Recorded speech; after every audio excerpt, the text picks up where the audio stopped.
Welcome to big TV digital live breaking news చూస్తున్నాం. మంచు మనోజ్ తీవ్ర అస్వస్థతకు గురైనట్లు తెలుస్తుంది. తీవ్ర కడుపు నొప్పితో ఆయన మీడియాతో మాట్లాడుతూ వెనుదిరిగినట్లు కూడా మనం ప్రస్తుతం బిగ్ టీవీ డిజిటల్ లైవ్ లో చూస్తున్నాం. అయితే చంద్రగిరి పిఎస్ లో ఫిర్యాదు చేయడానికి వచ్చిన మంచు మనోజ్ ఆ సమయంలో మనోజ్ కి తీవ్ర అస్వస్థతకు గురయ్యారు. ఈ నేపథ్యంలోనే కడుపు నొప్పితో ఆయన వెనుదిరిగారు. అయితే నిన్న వర్సిటీ విద్యానికేతన్ వర్సిటీ దగ్గర జరిగిన దాడిపై, తోపులాటలో కూడా జరిగిన దాడిపై ఫిర్యాదు చేయడానికి అనుచరులను పట్టుకొని తీసుకెళ్లాల్సిన పరిస్థితి నెలకొంది. అయితే నిన్న ఏదైతే తోపులాట చోటు చేసుకుందో విద్యానికేతన్ వర్సిటీ దగ్గర, ఆ నేపథ్యంలోనే తోపులాట కారణంగానే ఆయన కడుపు నొప్పి వచ్చినట్లు కూడా తెలుస్తుంది. అయితే ఇప్పుడు అనుచరులు పట్టుకొని తీసుకువెళ్లాల్సిన పరిస్థితి నెలకొంది. మనం ప్రస్తుతం బిగ్ టీవీ డిజిటల్ ఎక్స్క్లూజివ్ గా కూడా చూస్తున్నాం. చుట్టూ ఉన్న అనుచరులు ఆయన పట్టుకొని తీసుకెళ్తున్న విజువల్స్ మనం చూస్తున్నాం. భర్త మనోజ్ ను చూసి టెన్షన్ పడుతున్నారు. భార్య మౌనిక కూడా ఎంతో టెన్షన్ పడుతున్నట్లు కూడా తెలుస్తుంది. అయితే సంక్రాంతి నేపథ్యంలో తాత అవ్వల సమాధికి దండం పెట్టుకోవడానికి వచ్చిన ఆయన్ని అడ్డుకున్నారు.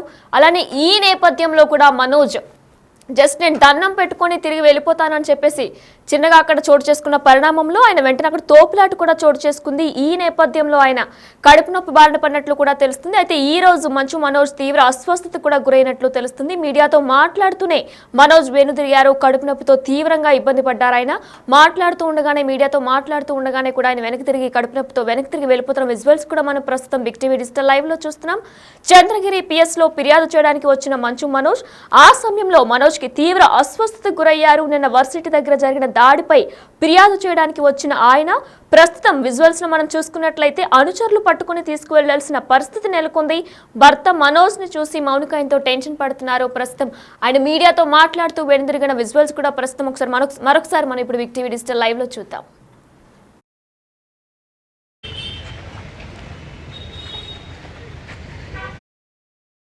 మీ అందరికీ నేను చెప్పాలేంటంటే, అభిమానులు అనేది దేవుడు ఇచ్చిన వరం అండి. అండ్ నా వెల్ విషర్స్గా వాళ్ళు ఎంతో కష్టపడుతూ వాళ్ళ సొంత బిజినెస్లు చేసుకొని, సొంత పనులు చేసుకొని, వాళ్ళ అభిమానంతో నేను మళ్ళీ వచ్చాను, మళ్ళీ సినిమాలకు వచ్చానన్న ఆనందంతో ఈ ఒక 8 సంవత్సరాల గ్యాప్లో కూడా నేను సినిమాలకు దూరంగా ఉన్నాను, జనాలకు దూరంగా ఉన్నాననే ఫీలింగ్ తెప్పకుండా నన్ను ఎప్పుడు జనాల్లోనే పెడుతూ, నన్ను ఎప్పుడు ప్రోత్సహిస్తూ, నాకు హెల్ప్ చేస్తూ సపోర్ట్ చేశారు. దానికి అందరికీ రుణపడుతున్నాను, నాకు ఇంత సపోర్ట్ ఇచ్చినందుకు. అలాగే అంత ప్రేమగా అభిమానం చేసేటప్పుడు ఒకరిని అభిమానాన్ని ఆపకూడదు. నువ్వు ఒక లీడర్ని ప్రేమించు, ఒక అభిమానించు, ఒక యాక్టర్ని అభిమానించు. నాతో తిరిగేవారే నా ఫ్రెండ్స్ హీరోలు కొనే అన్న నేను హీరో ఫ్యాన్, నేను ఆ హీరో ఫ్యాన్ అంటే ఇంట్లో నీది అన్న కలిపి అంటే నీకు కల్పిస్తుంటుంది తీసుకెళ్ళి. అది హెల్తీగా ఉంటుంది.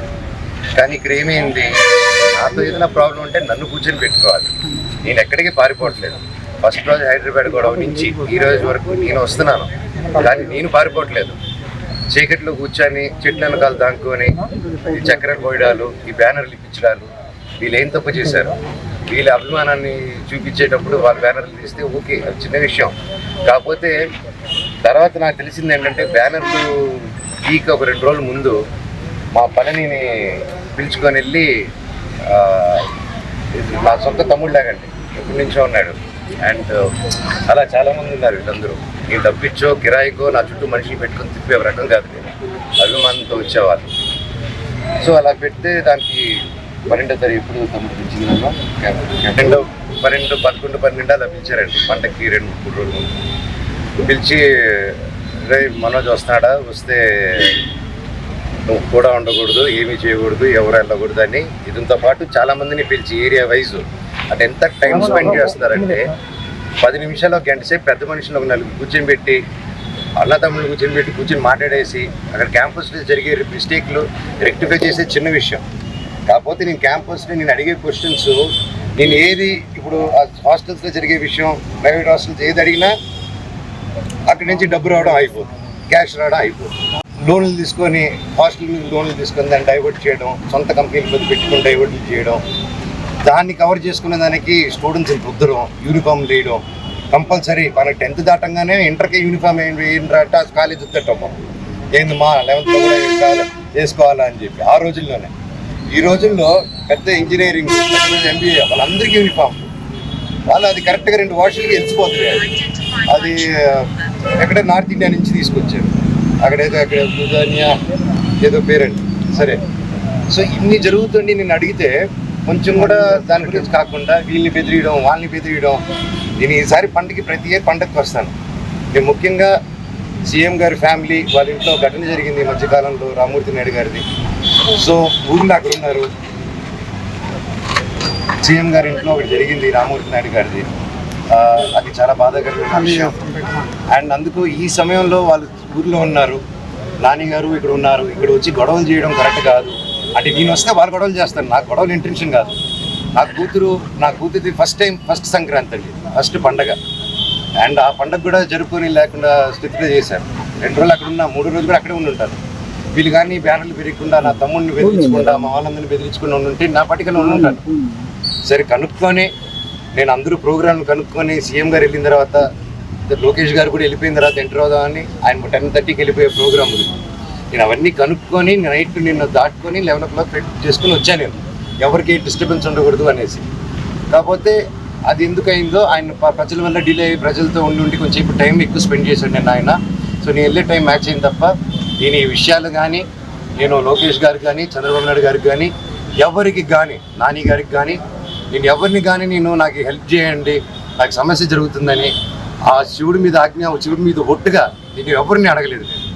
అండ్ వాళ్ళకి ఎన్నో పనులు ఉన్నాయి. సో వాళ్ళని ఇలాంటి విషయాలతో నేను డిస్టర్బ్ చేయను. నాది ఆ క్యారెక్టర్ కూడా కాదు. సో ఏదేదో అంటున్నారు ప్రెస్లో, వాళ్ళు ఏదో ప్రెస్ నోట్ వదిలేరు. సో అదంతా కరెక్ట్ కాదు. సో మీరు చూసుకోండి. తనపై తన భార్యపై దాడి జరిగిందని తిరుపతి చంద్రగిరి పిఎస్లో మంచు మనోజ్ ఫిర్యాదు చేశారు. మోహన్ బాబు వర్సిటీలో గుర్తు తెలియని వ్యక్తులు తమపై దాడికి పాల్పడ్డారని కూడా ఫిర్యాదులో మంచు మనోజ్ పేర్కొన్నారు. తన ఇంట్లోకి తనను ఎందుకు అనుమతించడం లేదని మనోజ్ ప్రశ్నించగా, శాంతి భద్రతల దృష్ట్యా తిరుపతి వదిలి వెళ్లాలని ఆయనకు పోలీసులు సూచించారు. నిన్న ఎంబీఓలోకి వెళ్లేందుకు యత్నించిన ఆయనను పోలీసులు అనుమతించిన సంగతి కూడా మనందరికీ తెలిసిందే. ఈ నేపథ్యంలో ఆయన మీడియాతో మాట్లాడుతూ కూడా తీవ్ర అస్వస్థతకు గురయ్యారు. కడుపు నొప్పితో బాధపడుతున్నట్లు కూడా మనం ప్రస్తుతం బిగ్ టీవీ డిజిటల్ ఎక్స్క్లూజివ్ గా చూస్తాం. ఇదే అంశానికి సంబంధించి మరింత సమాచారం మా ప్రతినిధి దామోదర్ ఫోన్ లో అందిస్తారు. దామోదర్, అయితే మనోజ్ మీడియాతో మాట్లాడుతూ కూడా అస్వస్థతకు గురైనట్లు తెలుస్తుంది. అయితే కడుపు నొప్పితో ఆయన బాధపడుతున్నట్లు తెలుస్తుంది. ఇప్పుడు ఆయన పరిస్థితి ఎలా ఉంది? ఆయన హాస్పిటల్లో చేరారా?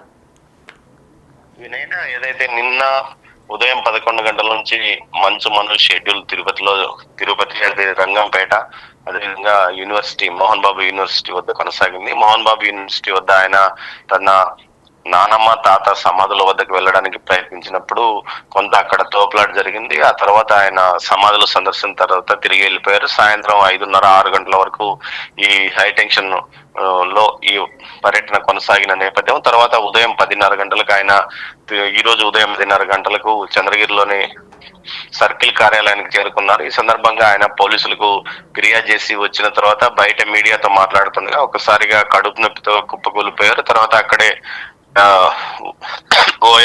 ఓఆర్ఎస్ ప్యాకెట్లను తాపించిన తర్వాత స్థానికంగా కొంత పిహెచ్సిలో చికిత్స చేసిన తర్వాత ఆయన తిరిగి మల్లయ్య గారి పల్లికి వెళ్ళారు. అంటే కొంత ఒక 15 నిమిషాల పాటు ఆయన కడుపు నొప్పితో ఇబ్బంది పడ్డారు.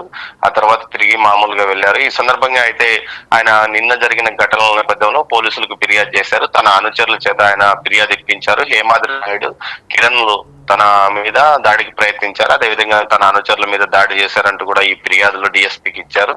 అయితే దీనికి సంబంధించి డిఎస్పీని మాట్లాడగా, అసలు ఇద్దరు ఇచ్చిన ఫిర్యాదుల్లో ఎలాంటి ఆధారాలు లేవు. నిన్నంతా మొత్తం పోలీసులు రక్షణగా అతనికి ఉన్నారు. అక్కడ లోపలికి వెళ్ళడానికి ప్రయత్నించినప్పుడు స్వల్ప తోపులాట జరగడంతో వెంటనే పోలీసులు కంట్రోల్ చేయగలిగారు. మరోవైపు ఏదైతే మోహన్ బాబు యూనివర్సిటీ వాళ్ళు కూడా ఒక ప్రకటన విడుదల చేసిన నేపథ్యంలో కేసు నమోదు చేయాలంటూ వారు కూడా చేస్తున్నారు. కోర్టు ఉత్తర్వులు పూర్తిగా మంచు మనోజ్కు అందనందువల్ల ఆయన ఇటు వచ్చాడు. కానీ ఆయనకు ముందుగా లాయర్ ద్వారా కోర్టు ఉత్తర్వులు అందజేసింటే ఆయన కూడా వచ్చేవాడు కాదు. ఇరు వర్గాలు ఫిర్యాదుల నేపథ్యంలో ఎలాంటి ఆధారాలు లేనందువల్ల తాము ఈ విషయానికి సంబంధించి కేసులు నమోదు చేయమంటూ కూడా నిష్కర్షగా డిఎస్పీకి తేల్చి చెప్పిన పరిస్థితి. మొత్తం మీద తీసుకుంటే నిన్న జరిగిన ఘటన ఏదైతే హైదరాబాద్ నుంచి తిరుపతికి మంచు ఫ్యామిలీ ఇష్యూ షిఫ్ట్ అయింది అనిపించింది. ఉదయం 11 గంటలకు ఏదైతే ప్రారంభమైంది, ముందుగానే మీడియాకు సమాచారం అందజేశారు. ఆ తర్వాత ఆయన ర్యాలీగా ముందుగా ఒక 30 మోటార్ బైకులు సైలెన్సర్లు తీసేసి యువకులు కేకలు వేస్తుండగా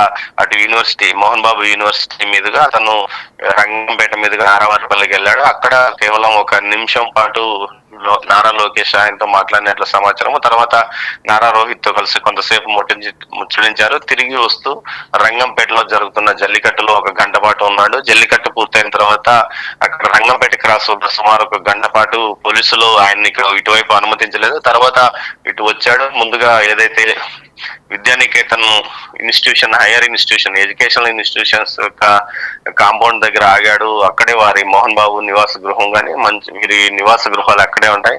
అక్కడ లోపల పోవడానికి ప్రయత్నిస్తే పోలీసులు అడ్డుకున్నారు. కోర్టు ఉత్తర్వు ఉంది, మిమ్మల్ని లోపలికి పంపకూడదంటూ వారు చెప్తున్నారు అన్న నేపథ్యంలో గొడవలు అయ్యే అవకాశం ఉంది, శాంతి భద్రతలకు ఇబ్బందిగా మారే అవకాశం ఉందని చెప్పారు. ఈ సమయంలో బయట పోలీసులు, లోపల వైపు పెద్ద ఎత్తున మంచు, విష్ణు, మోహన్ బాబులకు సంబంధించిన సెక్యూరిటీ సిబ్బంది, బౌన్సర్లు కూడా ఉన్నారు. ఈ నేపథ్యంలో కొద్దిసేపు పోలీసులతో వాగ్వాదం చేసిన తర్వాత మీడియాతో మాట్లాడుతూ తన తాత నానమ్మల సమాధిని కూడా చూడనివ్వడం లేదంటూ ఆగ్రహం వ్యక్తం చేసినారు. అయితే అక్కడ సమాధులు అక్కడ లేవు, డైరీ ఫార్మ్ సమీపంలో ఉన్నాయి సమాధులు అంటూ కూడా పోలీసులతో పాటు అక్కడ ఏదైతే మోహన్ బాబు సిబ్బంది కూడా తెలిపిన నేపథ్యం. ఆ తర్వాత నేరుగా అటు నుంచి ఆయన ఎంబీఎస్ స్టడీస్ ఉన్న క్యాంపస్ వద్దకు వెళ్ళాడు. అక్కడి నుంచి గేట్ ఎక్కి లోపలికి పోవడానికి ప్రయత్నించగా ఆయన అనుచరులు గేటు దిగి చిన్న ఎంట్రీ గేట్ ను ఓపెన్ చేసి మోహన్ బాబుతో పాటు మౌనికా రెడ్డి మిగతా ఒక 10 మంది పోలీసులు రాగా నేరుగా తన తాత నానమ్మల సమాధి వద్దకు వెళ్ళి అక్కడ ఆయన కొద్దిసేపు అక్కడ ఉన్నాడు. ఈ సందర్భంగా ఆయన్ను ఫోటోలు తీయడానికి ప్రయత్నించిన ఏదైతే మంచు, విష్ణుకు సంబంధించిన బౌన్సర్లను వెంటబడి తరిమాడు. అంతేకాకుండా ఏదైతే మోహన్ బాబు ఇటు మనోజ్ యొక్క తాత నానమ్మల సమాధి వద్ద వాతావరణం అంతా అపరిశుభ్రతంగా ఉంది. బీరు బాటలతో పాటు పాన్ పరాగులు, గుట్కాలన్నీ ఇక్కడ వేసినారు అంటూ ఈ అపరిశుభ్రంగా బయట వ్యక్తులు వచ్చి ఇక్కడంతా బీభత్సం చేస్తున్నారంటూ ఆవేదన వ్యక్తం చేస్తారు. ఆ తర్వాత బయటకు వచ్చాడు. ఈ సందర్భంగా బయటకు వచ్చిన తర్వాత కొంత వాగ్వాదం నడిచింది. ఈ సందర్భంలో మీడియాతో మాట్లాడుతూ తాను ఏదైతే విద్యార్థులు, అదేవిధంగా యూనివర్సిటీ ఎదురుగా ఉన్న దుకాణదారుల యొక్క వారి గురించి మాట్లాడినందుకే తనను ఈ విధంగా దూరం పెడుతున్నారంటూ ఆయన ఆగ్రహం వ్యక్తం చేసిన పరిస్థితి. ఈ సందర్భంగా ఆయనకు సంబంధించిన బౌన్సర్లు, అదేవిధంగా విష్ణువుకు సంబంధించిన బౌన్సర్లు మరోసారి వాగ్వాదం చేసుకున్నారు. తోపులాట జరిగింది. తర్వాత ఆయన వెళ్లిపోయిన పరిస్థితి. మొత్తం మీద ఈ రోజు ఉదయం ఆయన కేసు వస్తే ఆ కేసులో ఇద్దరి వైపు నుంచి ఎలాంటి బలమైన ఆధారాలు లేనందువల్ల కేసులు నమోదు చేయమంటూ పోలీసులు తేల్చి చెప్పిన పరిస్థితి వినయన. Right, thanks for the update Damodar. Yes, Big TV digital live లో చూస్తున్న మనోజ్ అలానే తన భార్య మౌనికాపై దాడి జరిగిందని తిరుపతి చంద్రగిరి పిఎస్ లో మంచు మనోజ్ ఫిర్యాదు చేశారు. మోహన్ బాబు వర్సిటీలో గుర్తు తెలియని వ్యక్తులు తమపై దాడికి పాల్పడ్డారని కూడా ఆయన ఫిర్యాదులో పేర్కొన్నారు. తన ఇంట్లో తనను ఎందుకు అనుమతించడం లేదని కూడా మనోజ్ ప్రశ్నించగా శాంతి భద్రతల దృష్ట్యా తిరుపతి వదిలి వెళ్లాలని ఆయనకు పోలీసులు సూచించారు. నిన్న ఎంబీయూలో వెళ్లేందుకు యత్నించిన ఆయనను పోలీసులు అనుమతించిన సంగతి అందరికీ తెలిసిందే. ఈ నేపథ్యంలో మంచు మనోజ్ తీవ్ర అస్వస్థతకు గురయ్యారు. మీడియాతో మాట్లాడుతూనే మనోజ్ తిరిగి వెనుదిరిగారు. ఆ బిగ్ టీవీ డిజిటల్ లైవ్ లో కూడా మనం ప్రస్తుతం ఆ విజువల్స్ చూస్తున్నాం. అయితే కడుపు నొప్పితో తీవ్రంగా ఇబ్బంది పడినట్లు కూడా చూస్తున్నాం. అయితే మనోజ్ చంద్రగిరి పిఎస్ లో ఫిర్యాదు చేయడానికి వచ్చిన మనోజ్ ఆ సమయంలో మనోజ్ కి తీవ్ర అస్వస్థతకు గురయ్యారు. తీవ్ర కడుపు నొప్పితో బాధపడుతూ వెనుదిరిగినట్లు కూడా మనం ప్రస్తుతం బిగ్ టీవీ డిజిటల్ లైవ్ లో చూస్తున్నాం. నిన్న వర్సిటీ దగ్గర జరిగిన దాడిపై ఫిర్యాదు చేయడానికి ఆయన ఈరోజు పిఎస్కి వచ్చారు, చంద్రగిరి పిఎస్కి వచ్చారు. ఈ నేపథ్యంలో అనుచరుల్ని పట్టుకుని తీసుకెళ్లాల్సిన పరిస్థితి ఏర్పడింది. అంటే ఆయన అంత అస్వస్థతకు గురయ్యారు. ఈ నేపథ్యంలో మనోజ్ని చూసి మౌనిక కూడా కొంచెం టెన్షన్ పడ్డారు.